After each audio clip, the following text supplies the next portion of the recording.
Ketika pertama kali trailernya keluar, film satu ini nih punya banyak respon yang kurang baik dari penonton. Karena mereka ngerasa format animasi dengan vibes yang kesannya anak-anak banget itu kurang cocok untuk menjadi format dari film Transformers One yang katanya bakal menjadi cerita asal-usul perseteruan abadi antara Optimus Prime dan juga Megatron.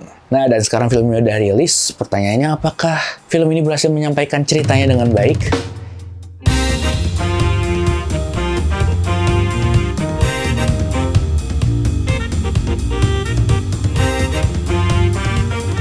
Sebelumnya gue paham kenapa film ini dipilih untuk digunakan animasi daripada live action. Karena menurut gue lihatnya kalau misalnya film animasi ini secara keterbatasan tuh lebih kecil. Sehingga mereka bisa nge-explore desain dari planet Cybertron ini dengan lebih bebas lagi. Nah, secara film menurut gue mereka berhasil menceritakan dan menjelaskan asal-usul dari Optimus Prime dan juga Megatron serta konflik dari Cybertron dengan baik. Sebab akibat yang terjadi dari awal sampai akhir tuh kesannya lumayan rapih dan jelas. Gak menimbulkan berbagai pertanyaan dan plot hole kayak gimana film-film live actionnya biasa bercerita.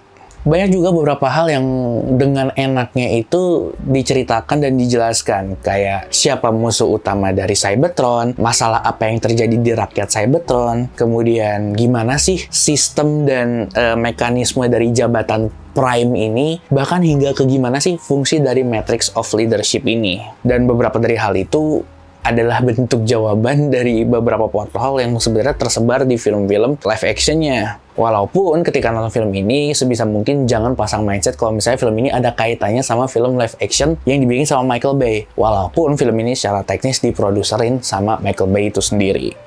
Ya pokoknya intinya secara naskah lumayan rapih. Walaupun memang di beberapa titik gue ngerasa kalau misalnya pacing film ini agak terlalu datar. Gimana maksudnya? Jadi nggak ada percepatan, nggak ada perlambatan. Film ini bener-bener flat dari awal sampai akhir itu lumayan cepat. Sehingga di babak tengah itu gue ngerasa agak capek memang ketika nonton film ini. Gue sempat berpikir kayak, aduh ini filmnya masih lama ya gitu.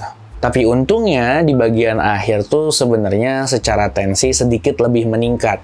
Khususnya ketika memasuki babak di mana ya cerita Optimus Prime dan juga Megatron ini benar-benar dimulai. Nah terus gimana dengan keempat karakter utama kita yang ada di film ini? Apakah ada yang misplaced atau ada yang kurang atau kayak gimana? Menurut gue keempat karakter ini ya lumayan berkontribusi dalam bergerak ke cerita ini gitu. Walaupun menurut gue ya balik lagi, dua karakter utama kita, si Orion Pax sama D16 itu jadi yang paling menggerakkan cerita. Ya, karena mereka karakter utamanya dong. Cuman sayangnya gue ngerasa agak miss di Bumblebee yang perannya sebenarnya di sini agak kerasa kurang. Dan bagaimana karakter dia digambarkan di sini agak annoying sebenarnya. Bahkan jokes Badassotron-nya aja itu yang terkesan gak lucu tuh malah diulang-ulang gitu.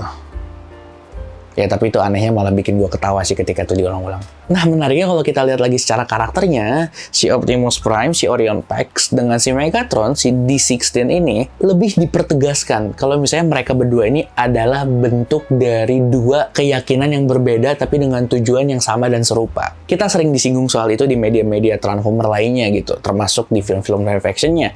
Tapi itu nggak pernah jelas, nggak pernah gamblang dan menjadi pertanyaan gitu. Sedangkan di sini seolah-olah dipertegas dengan jelas oleh gimana cerita ini ditulis. Ya di sini kita bisa lihat lah kalau misalnya di sini digambarin kalau Orion Pax atau Optimus Prime ini adalah seorang pemimpin yang naif, yang tidak pernah melibatkan perasaan pribadi dalam mengambil keputusan, walaupun dampaknya dia orangnya jadi sembrono dan nggak setangguh Transformers lainnya. Kemudian kita bisa juga lihat kalau misalnya si Megatron ini adalah bentuk dari seorang calon pemimpin yang sifatnya diktatoral. Di sini digambarin lah kalau Megatron itu adalah tipikal pemimpin yang ya kita harus ngambil tindakan yang jelas dan yang nyata gitu, bukan yang diplomatis, naif, tapi ya nggak begitu berpengaruh dan bakal sebaliknya membuat semuanya jauh lebih buruk.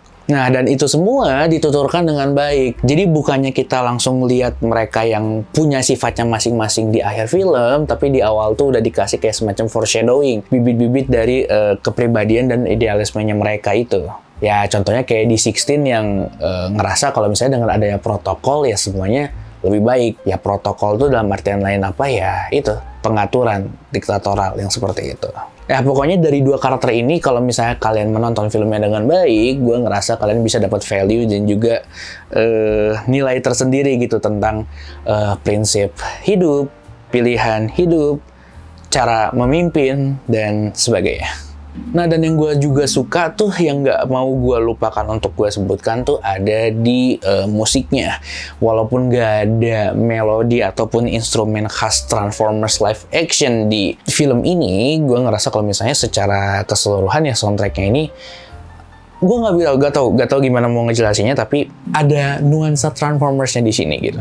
Melodi yang sepertinya udah nggak asing kalau gue nonton series-series atau media lainnya. Nah, jadi kesimpulannya, apakah film ini adalah film yang worth it untuk ditonton? Pertama, untuk fans Transformers dulu, film ini tentu adalah film yang sangat harus ditonton. Kenapa? Karena ya film ini adalah film yang bisa membuat semuanya jadi clear, jadi jelas gitu ya. Walaupun sebenarnya mungkin kalian udah tahu juga secara lore mereka kayak gimana dari fandom atau cerita yang udah dibaca. Habis itu kalau untuk penonton reguler, menurut gua film ini juga sangat worth it ditonton. Kenapa? Karena selain bisa untuk ngajak keluarga juga, karena batasannya ya masih kategori semua umur, film ini juga tuh kayak ngasih semacam value dan juga nilai-nilai soal ya itu tadi, prinsip kepemimpinan, prinsip hidup, dan bagaimana masyarakat harusnya berjalan.